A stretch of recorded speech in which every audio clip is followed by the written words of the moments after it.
কেউ যদি এই যে ড্রাগের মধ্যে অ্যাডিক্টেড, অশ্লীল জিনিসে অ্যাডিক্টেড হয়, তাহলে তার ফিরে আসার বুদ্ধি আছে কিনা? আছে। একটা শব্দের মধ্যে এই ফিরে আসার বুদ্ধি আছে, সেই শব্দটা হচ্ছে রিলিজ। যে কোনো প্রবলেম ইনশাআল্লাহ আমরা এই শব্দকে বিশ্লেষণ করে বের করে ফেলতে পারবো। সেটা কি? আর্ট হচ্ছে রিকগনাইজ।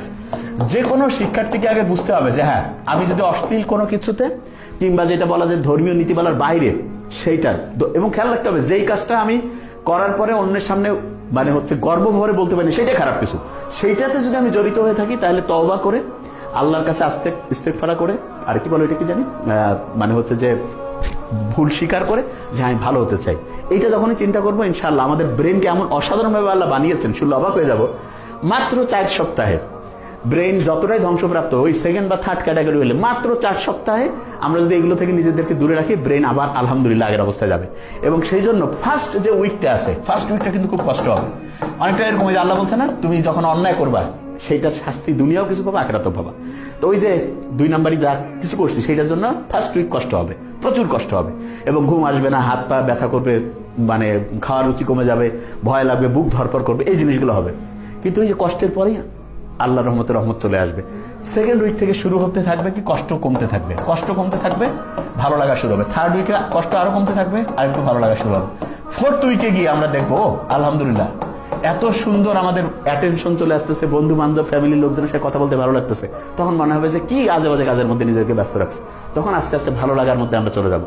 তা এই first week, second week, third উইকটা আল্লাহর সাথে কানেকশন থাকতে হবে। ফ্যামিলির যারা রয়েছে তাদের কাছে কি হতে পারে যে কোনো সমস্যা আগে রিকগনাইজ হয়ে গেছে, এরপরে ইতে হচ্ছে কি সব সময় যেটা বলে এঙ্গেজ রাখতে হবে, তাকে ব্যস্ত রাখা, 5 ওয়াক্ত নামাজ পড়া, ধর্মীয় নীতিমালা, ভালো বই পড়া, আস্তে আস্তে সে পজিটিভ হয়ে যাবে। এলটা হচ্ছে লিসেন, তার সমস্যাগুলো মন দিয়ে শুনতে হবে, কোনো মন্তব্য করার দরকার নেই, সমস্যা এটা ব্যাপার না, ইনশাল্লাহ আমরা সবাই মিলে একসাথে সমাধান করবো। ইতে যেটা রয়েছে সেটা হচ্ছে ইমপ্যাথি।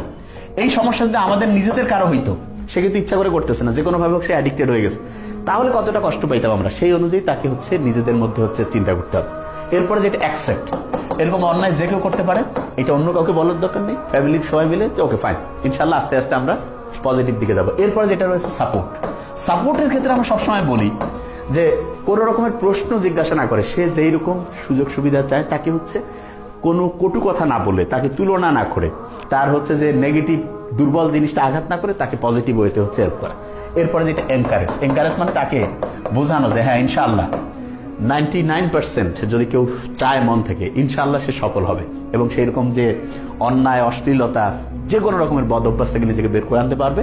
এবং খেয়াল রাখতে হবে অন্যায় যেটা করছে, আল্লাহ কিন্তু আমাদের বানিয়েছে, আমাদের মধ্যে ভালো খারাপ সব বৈশিষ্ট্য আছে। খারাপ বৈশিষ্ট্যটা কারোর মধ্যে সঙ্গত সে কোনো কারণে যদি প্রকট হয়, চাইলে আমরা ধর্মীয় বই পড়ে ভালো মানুষজনের সাহচর্য থেকে ইনশাআল্লাহ খারাপ জিনিসগুলোকে দূর করে আস্তে আস্তে ভালোর দিকে যেতে পারি। এবং যখনই একটা ফ্যামিলি, একটা সোসাইটি ভালোর দিকে যাবে, অটোমেটিক দেশ এবং মানুষ অসাধারণ হবে। Thank you so much. আসসালামু আলাইকুম।